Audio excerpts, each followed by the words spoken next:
Down. No one can hear me.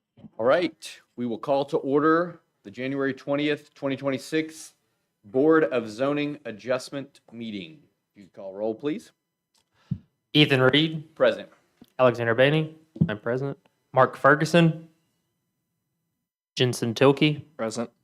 Brooks Davis, Here. Keena Haygood, Present. Cassidy Cook, Kevin Gambrill, Lori Quinn, Grace Rains, Present. Mark Ferguson. We have a quorum. So we will begin tonight with a variance review. It's a request for zoning variance to allow a commercial accessory structure greater than 160 square feet in size for property located at 1965 East Oak. Hi, everyone. And I do want to reiterate, BZA items, if approved tonight, do stop here. They do not go to City Council for final approval. So we have two tonight. The first one is a variance to allow a greater than 160 square foot commercial accessory structure located at 1965 East Oak Street. If you drive that area, I'm sure you've seen they've been clearing it a bunch over the last few months. This portion of the property that's been subdivided and cleared is 1.35 acres. It is zoned C3, which is our highest commercial zoning. There is not an existing structure on the lot. It isn't an overlay. It's our Oak Street Ahead corridor plan, and what the developer and the owners of the two developments have come together to propose does work with the mixed-use commercial infill proposed with a cross-access drive that runs across all four of those lots. So it does align with our Oak Street Ahead corridor plan, which is great. The requested variance is for the greater than 160 square foot building. What's being proposed is a 1,000 square foot detached canopy that will be used for a drive-through for that restaurant there. There is an attached canopy on the structure, but they do have one to the south also for ordering as well. So they're asking for a variance to increase that area by 840 square feet. And as the Board of Zoning Adjustment, y'all are to hear and decide variance requests from the literal provisions of the zoning code in instances where enforcement of the code could cause undue hardship based on circumstances to individual property owners. So as stated before, this is for an eating place with drive-through. We know ourselves that 160 square feet for a commercial accessory structure is almost impossible to do, and we are trying to get that updated in our code. That we've just had some bigger issues going on the last year. So we know this is a problem area. We've seen it in a lot of commercial sites where we actually do have an ancillary structure to a primary use, that it is a problem with the size. So we are requesting that you allow the variance to be approved for the 1,000 square foot structure. It does meet all the zoning code requirements for accessory structures and C3 zones for accessory structures. We do have two proposed conditions: that it will be constructed as submitted on the elevations for site development review, and it will become lapsed and void if construction has not began at the site in 18 months from approval of the variance permit. Does anyone have any questions? Thank you. Thank you. Right, is the applicant here to speak in favor of this request? If you could, please state your name and address for the record. Good evening, Jose Castro, 5359 Tyler Street. So we're here requesting a variance for a structure for a restaurant. It's going to be just trying to provide some protection from the elements for our employees. Do you have any issues with the two conditions that the staff has listed? No, we're fine with that. Okay, thank you. Any other questions for the applicant? No? Okay, you're good. Yeah. Thank you. Is anyone else here to speak in favor of this request? Anyone here to speak in opposition of this request? Seeing there is none, we'll bring it back into commission. Commissioners. I'll make a motion to approve as presented with the conditions. Second. All those in favor? Aye. Any opposed? Any abstentions? Motion passes. All right, our next item is a request for the extension of an expired variance permit at 1695 South German Lane. Correct. So our last BZA item of tonight, and some of y'all have probably remembered this one.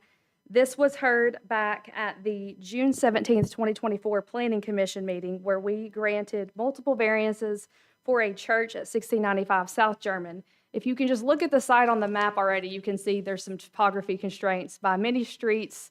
The site is very narrow. There's a lot of bedrock on the north side of the church. So we granted this variance due to a future expansion for their fellowship hall. And if you look at the site, there's not a lot of locations they can go. So they were proposing to do an addition at the south side of the church. So this report is literally the exact same report from June of that year. It's the exact same conditions as proposed. I just want y'all to be aware, we did not write any new conditions or change the report, but a little bit of history for the church. It was rezoned from A1 to S1 last year due to the need for multiple variances for development of the site. They did that. That rezone was approved, and then they applied for a variance permit. They were asking for reduced minimum lot depth. They were asking for reduced front and rear setbacks and a reduced 25-foot landscape setback.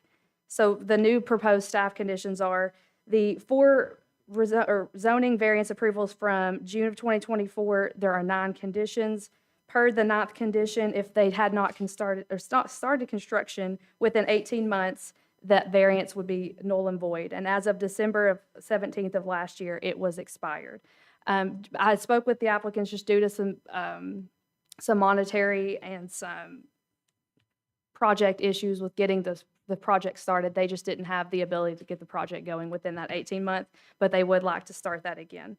They did submit for subdivision review as required by one of the conditions. It just kind of also fizzled out due to the variance, knowing that they had some issues beyond what they could grant with the variance at that time. So all that to say, we are requesting that the variance permit be extended for 18 months with the exact same conditions as proposed by variance 05240067. And there's a copy of the approved variance permit as well as the subdivision that they submitted for review, if you have any questions on those. Any questions? Thank you. Is the applicant here to speak in favor of the request? And if you could, please state your name and address for the record. Hello, Michael Hampton, 1695 German Lane. We, as she stated, we did have some financial constraints that kept us from building in the 18 months, but we would love if you guys could help us out and get that extended for us. Thank you. Any questions for the applicant? Okay, Thank you, appreciate you. Thank you. Anyone else here to speak in favor of the request? Anyone here to speak in opposition of the request? Seeing there is none, we'll bring it back into commission. Commissioners, Make a motion to approve. you have a motion I'll second. and a second. All those in favor? Aye. Any opposed? Any abstentions? Motion passes. All right, and I will now take a motion to adjourn the Board of Zoning Adjustment meeting. So moved. Do I have a second? Second. All in favor? Aye. All right, we have adjourned. Now we'll call to the order the January 20th, 2026 City of Conway Planning Commission meeting.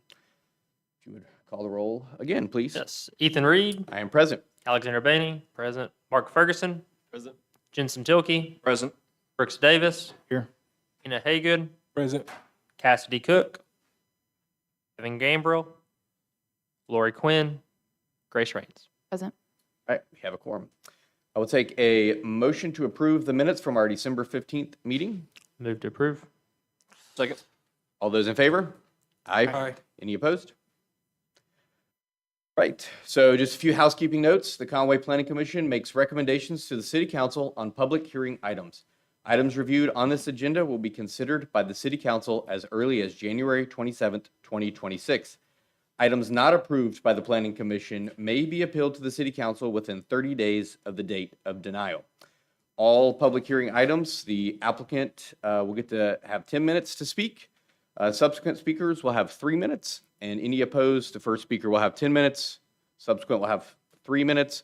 We will try to keep it to 3 speakers per. So if you're here with a group, please consolidate and have a representative from your group speak. All right, our first item tonight is a request to rezone property at 2125 College Avenue from O3 to C2. All right, so our first rezone tonight is 2125 College. It is currently zoned O3, which is restricted office, and the applicant is requesting C2, which is neighborhood commercial.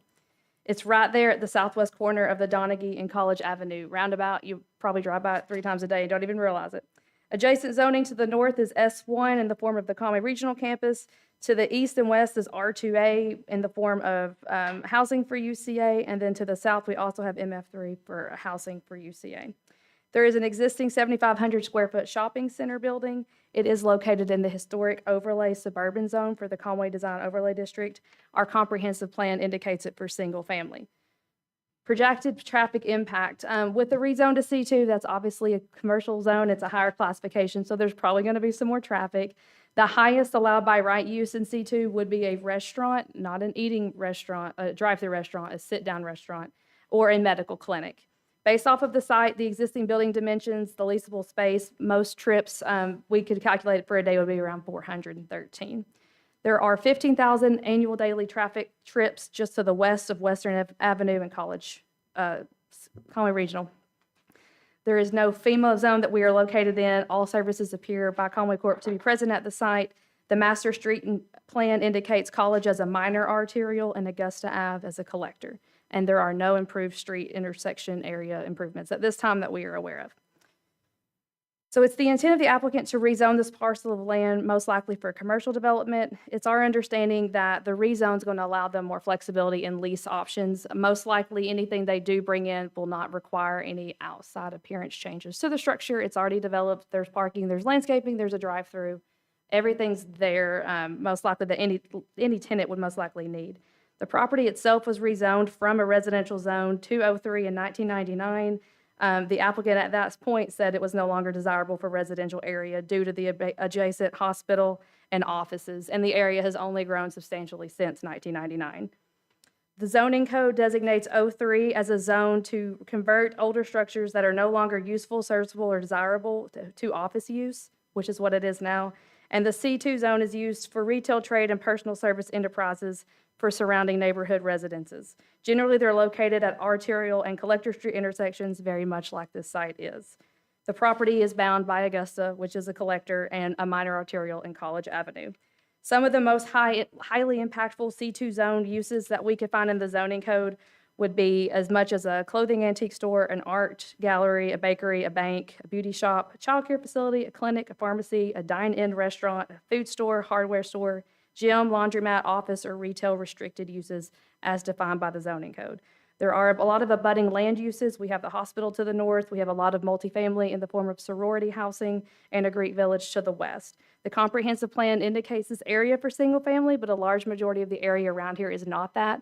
A large majority of the area that's further southwest of here is also indicated for single family, and we just know that's not really appropriate for this area anymore. So that is the staff report as written. Does anyone have any questions? Thank you, guys. Thank you. All right, is the applicant here to speak in favor of the request? And please state your name and address. Bryce Richardson, 2405 Prince Street. So this building has actually already been operating as a C2 for the past 15 years through the conditional use permit for the pharmacy. So basically, from a leasing perspective, I've actually already filled the middle unit. We've got it signed. It's an office tenant, so it's not a big deal. But we are in active negotiations with retail. I'll just say it's something sweet, something you can eat. For the end cap, so for the space specifically, we're just looking to get the rezone to open up to new potential tenants that could also introduce new franchises into the city. So, yeah. Any questions for the applicant? Thank you. Anyone else here to speak in favor of the request? Anyone here to speak in opposition of the request? Seeing there is none, we'll bring it back into commission. Commissioners? Thoughts? Someone want to make a motion?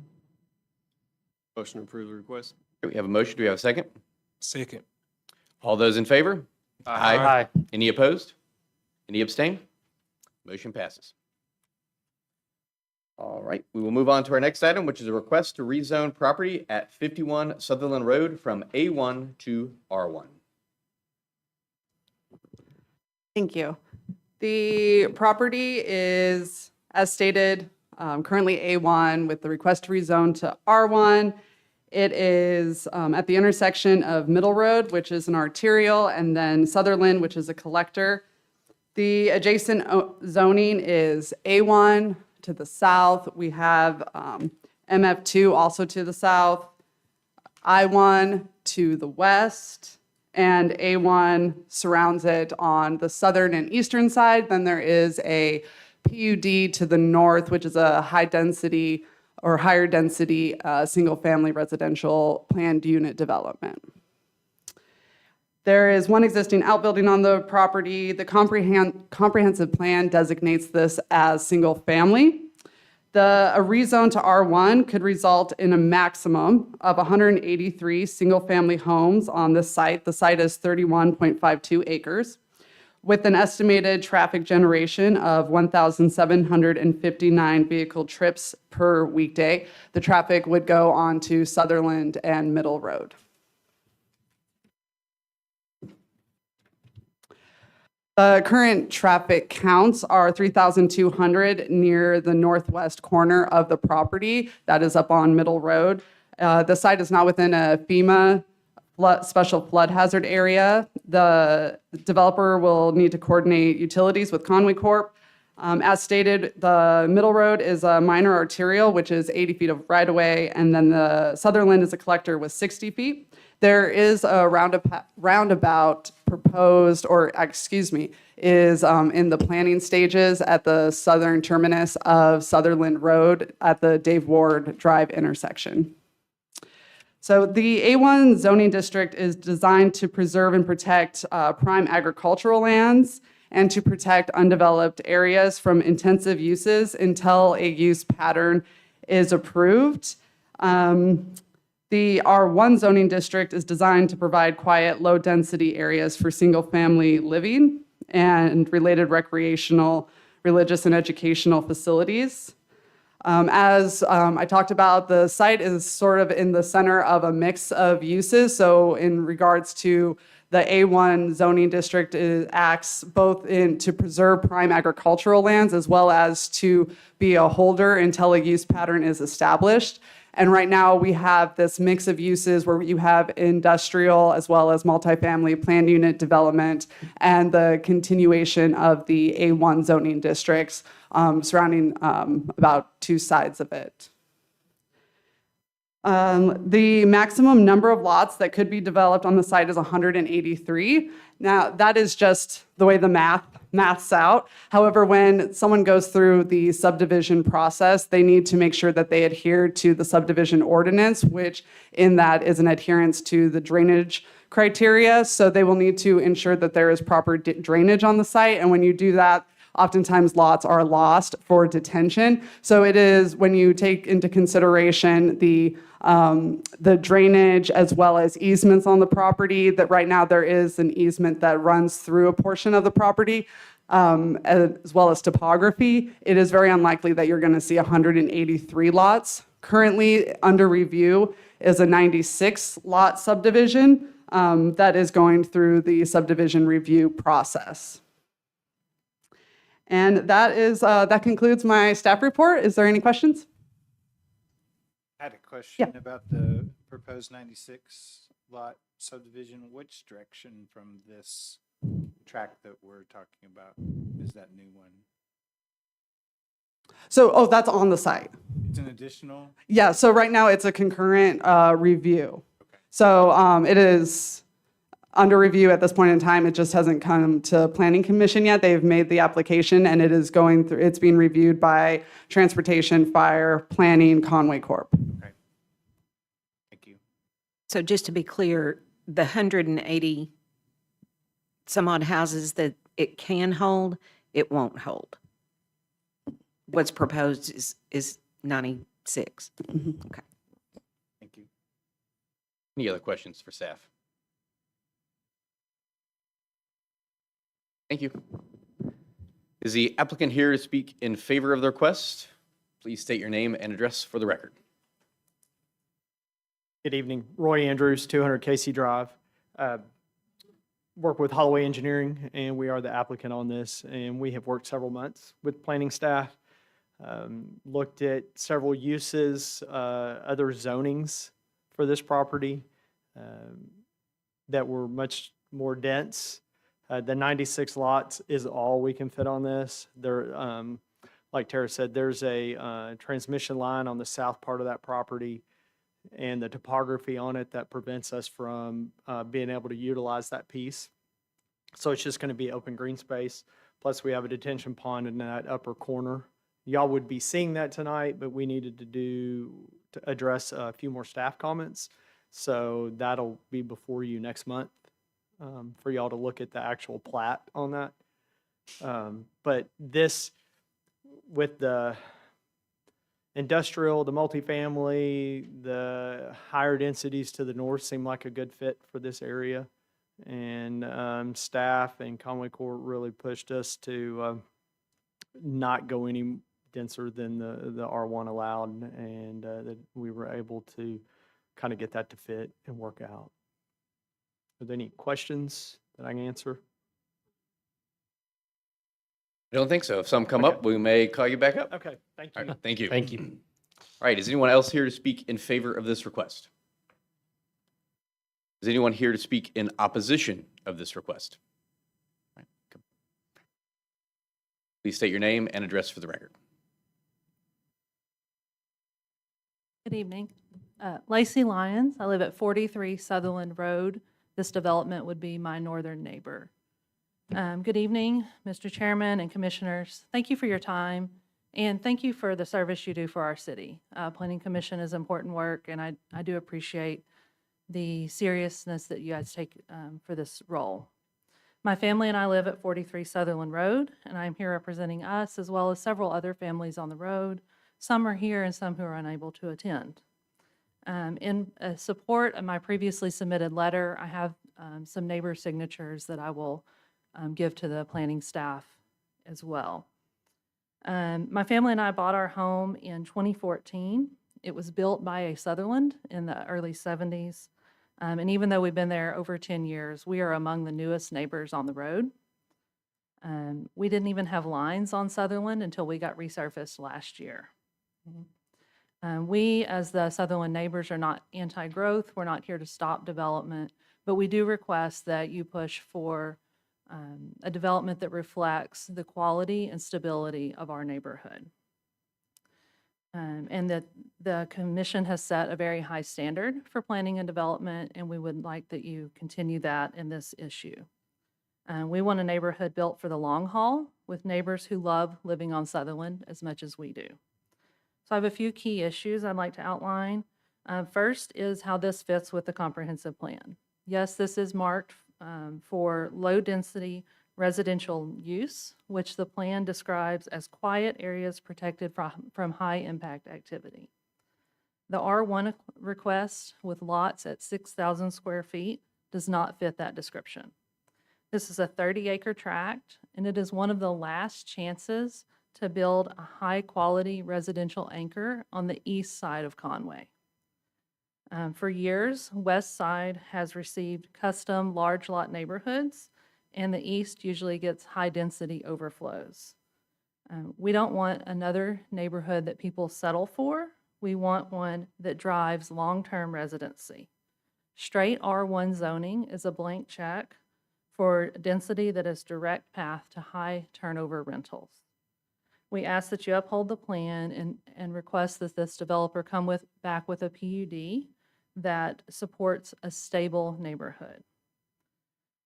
I sympathize with the commission and with the developer. We don't seem to have a lot of flexibility in the R-level zonings in this city, but R1 would permit at least 96 units. That's what they're saying is in development.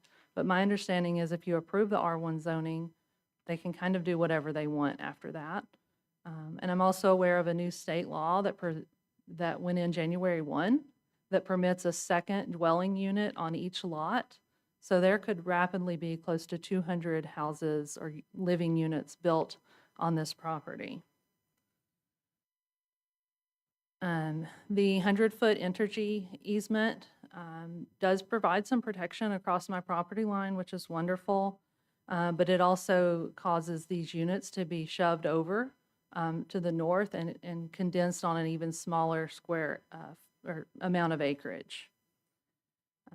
Traffic is always an issue when we're talking about adding big developments like this. There are exactly 3 ways to reach this corner of Sutherland and Middle.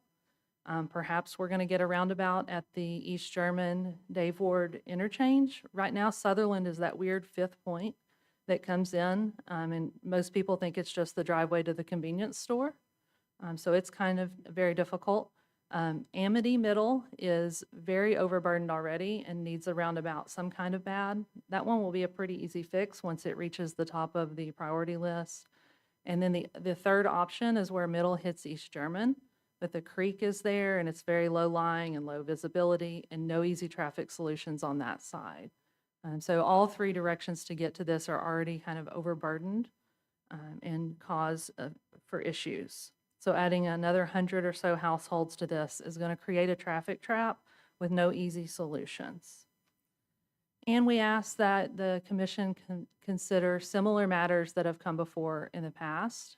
In October of 2023, a high-density development was proposed near Eagle Wing and Lakeview Acres.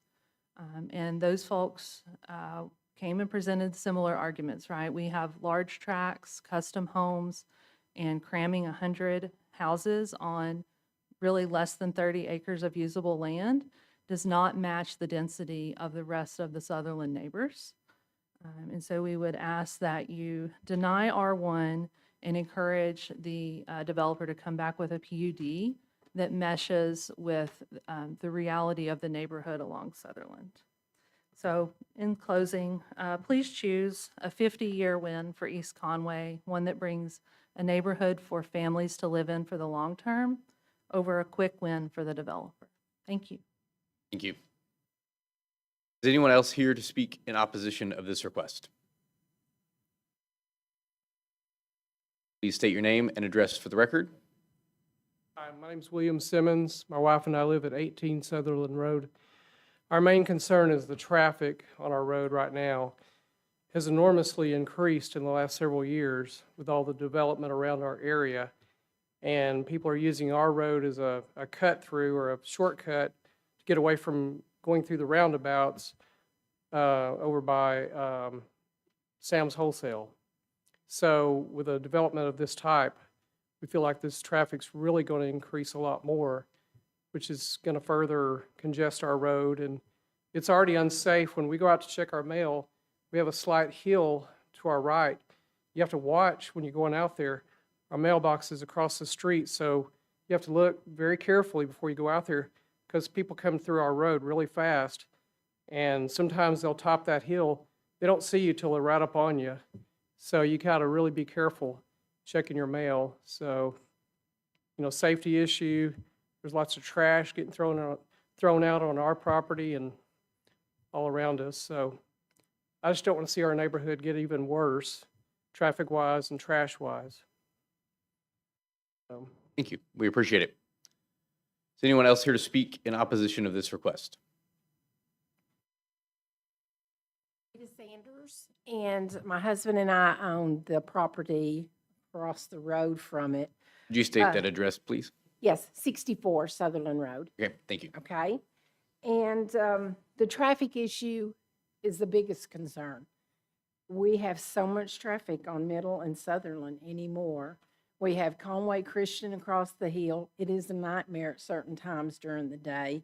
You have the people that cut through there by the grocery store from the mall to go that way and get around the ones coming down the Amity Road. It's just, we have traffic concerns. The road is finally got paved or something a couple years ago, finally striped a year ago. So it's not like the city of Conway bothered with our side of town to begin with. I used to walk Sutherland Road all the way to the store. I will not do it anymore because it's too much traffic. It's dangerous. I now walk over to the church and down Amity. There's sidewalks. It's a whole lot safer. But certain times during the day from our house to get to Middle Road to the sidewalk, you have to really watch. Middle Road is like a super freeway, and we have nobody out there enforcing the speed limit. They're going all they want. I can sit from my living room window and watch the bus stop and see cars go by the bus. So just consider what y'all are doing here. You can't stop progress. I know that. But at least give us the benefit. We're East Conway. We're not West Conway. Give us something nice that you're going to put there, that the developer wants to put there. Not more low housing, a lot of people on a few acres. That's all. Thank you. All right, we have heard our three opposition speakers, so we will bring it back into commission now. Commissioners, any questions for anyone? Any comments, thoughts? Got a question for planning staff. So currently, the progression is A1 to R1. Is there talks of adding another density in there? We have talked about it but right now it's just kind of in the talking phase. We haven't put anything in front of you guys or council to address the issue, but it has been discussed. Large lot, R1. To answer your question, no. Not at this time. Yeah. How is that addressed currently? Like could that be a condition of a R1 or a development, or is that No conditions on a rezone. so? So rezone is strictly, we're rezoning it for use. So, just a reminder, we don't control the roads, unfortunately. Planning Commission does not have that power.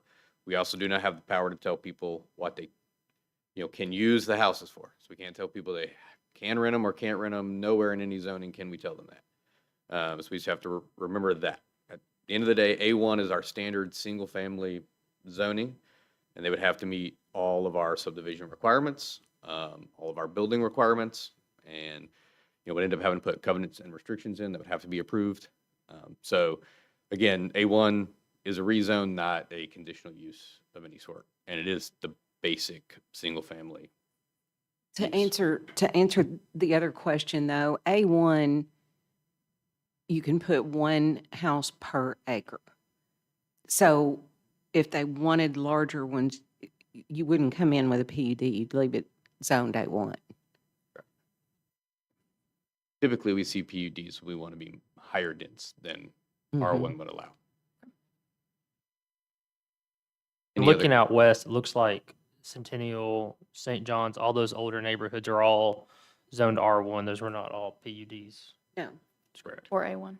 Or A1, that's correct.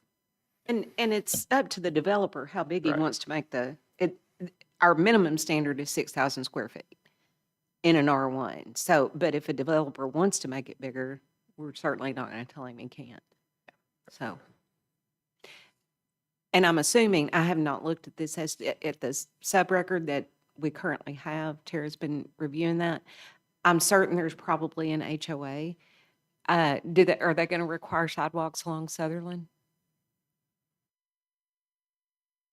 Yes, sidewalks will be, that is a planning staff comment right now on the plat, that sidewalks are required on Middle and Sutherland, or anywhere that, because they're, at the current configuration is there's green space between the single-family residential lots and those roads, and per the subdivision ordinance, it is the developer's responsibility to construct sidewalks where there's the unbuildable green space. Okay, so there'll be sidewalks. There'll be an HOA that addresses upkeep and the entrance and all those things. So, just FYI. Thank you. Can I ask a question? Yes, you can. So true, we have submitted a site or a plat, and that is going through the planning process. There were questions, and in an effort to make sure we answered all those correctly and made planning staff, engineering staff, everyone, Conway Corp, everybody happy, that did not come before you tonight. It'll be coming at your next meeting. Would it be helpful? I mean, 96 lots, that's all we're getting. We're not getting any more on that because of the entrance easement, the topography, just the detention pond, other things like that, having an entrance. Would it be helpful if I asked to table this until the next meeting and give you a chance to see that plat so that you could see what we're proposing. It's not high density. An R1 is not a high density type of development. And I can tell you that planning staff was not going to allow more than that, regardless of who's doing it, unless somebody comes in here with a multifamily request. If it's R1, it's only going to get that many houses. And Lauren, correct me if I'm wrong, but by the bylaws, once it's brought back to commission, we have to vote on it. We cannot table it.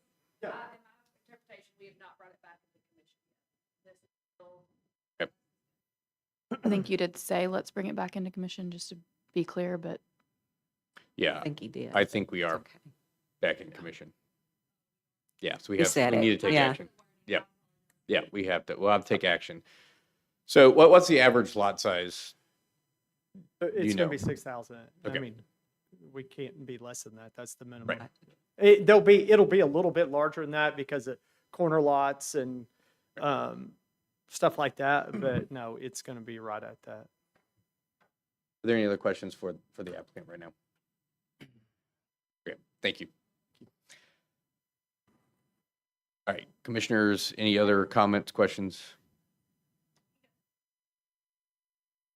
We'll give you a moment of clarification. Thank you for allowing me to clarify.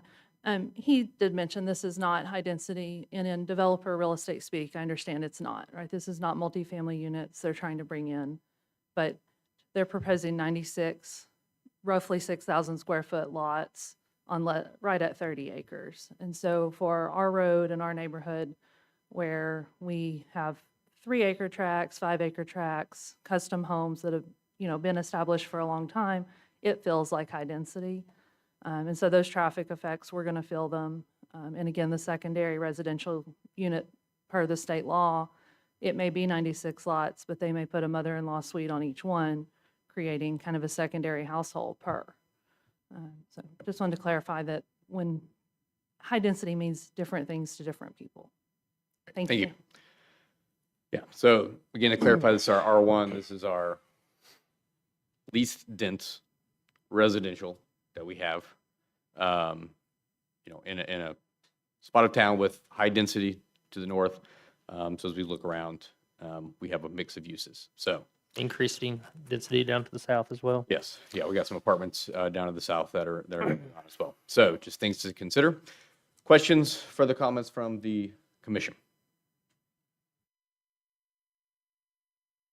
the referenced change in state law around, is that affected by our zoning requirements? and No, our- the state passed a law that anybody in an R1 zone can have an accessory dwelling unit behind their home. A POA maybe can, or HOA can probably address that. I'm guessing. I haven't talked to Mr. Holloway about it, and that's not something that you guys would do here, Yeah. but You can't fix that. Yeah, 'cause yeah. those are Yeah, civil matters. Yeah. Yep. Any further discussion? Okay, with that, I'll make a motion to approve as presented. We have a motion. Do we have a second? Second. Let's voice vote on this one. Do you want to call roll? As we Yeah, take voice absolutely. vote. Back to my Or roll. roll. Ethan Reed, Yes. Alexander Banning, I vote yes. Mark Ferguson, Yes.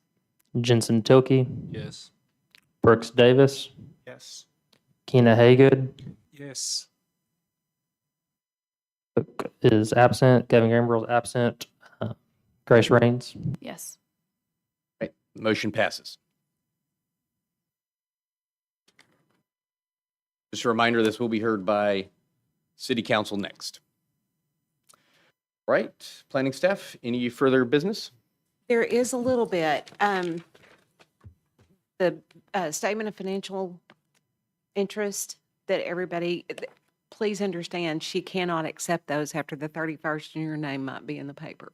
I'm just saying, those have to be here before the 31st.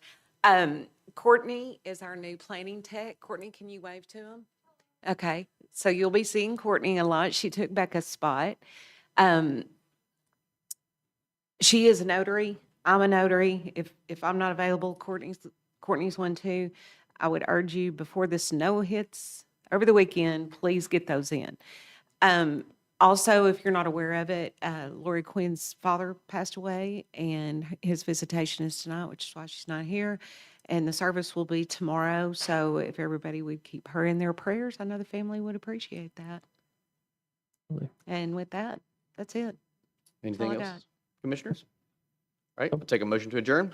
So moved. Second, Second. all in favor?